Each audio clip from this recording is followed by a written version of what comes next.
จุ่มรีบสู้สวัสดีค่ะมาทำซาลาเปาหวานนะจ๊ะ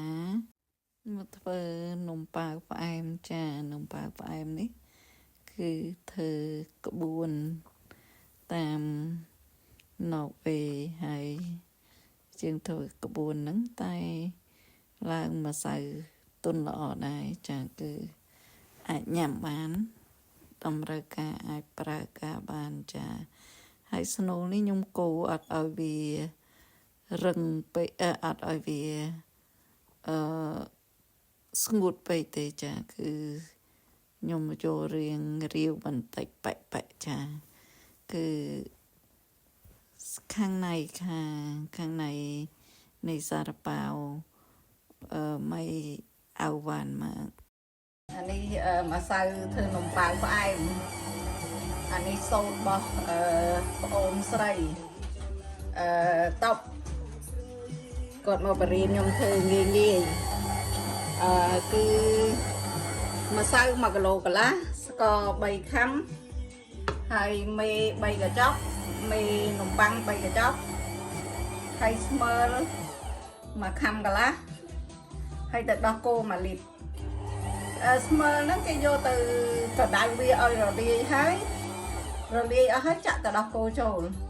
ហើយពងមាន់2គ្រាប់ដាក់ចូលទៅហើយយកមកដាក់ជាមួយម្សៅហ្នឹងកិនតែម្ដងចាម្សៅនេះម្សៅខ្ញុំធ្វើម្សៅនេះវារៀងទុំណាចាហើយអានេះគឺនំប៉័ងខ្ញុំថានំប៉័ង3កញ្ចប់ហ្នឹងចានេះមេវាចាហើយមានទឹកដោះគោហើយម្សៅដែលយើងបានវាយវាហើយគឺដុំវាអញ្ចឹងចាគឺសាច់ម្សៅហ្នឹងគឺអញ្ចឹងហ្មងទុនអញ្ចឹងហ្មងចាហើយដល់ពេលហើយតែនេះយើងក្របវាទៅហើយយើងយកមកថ្លឹងហើយអានេះក៏ក្របដែរព្រោះយើងអាចធ្វើទៅអស់តែម្ដងទេតែឥឡូវហ្នឹងខ្ញុំចាប់ដើមថ្លឹងវាដើម្បីឲ្យវាស្មើណាអញ្ចឹងយើងថ្លឹងអញ្ចឹងទៅហើយយកមកដាក់អញ្ចឹងទៅដល់ពេលហើយយើងកាត់ឲ្យបានក្រាម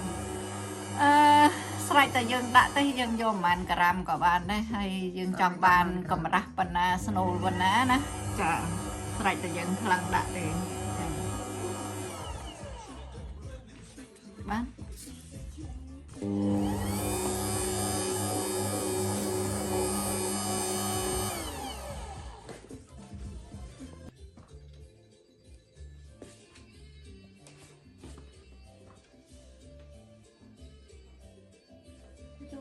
យកមកណាបង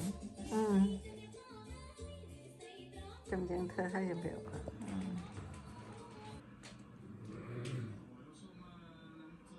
ប៉ាវតលាក់លេខតលាក់ទីតាំង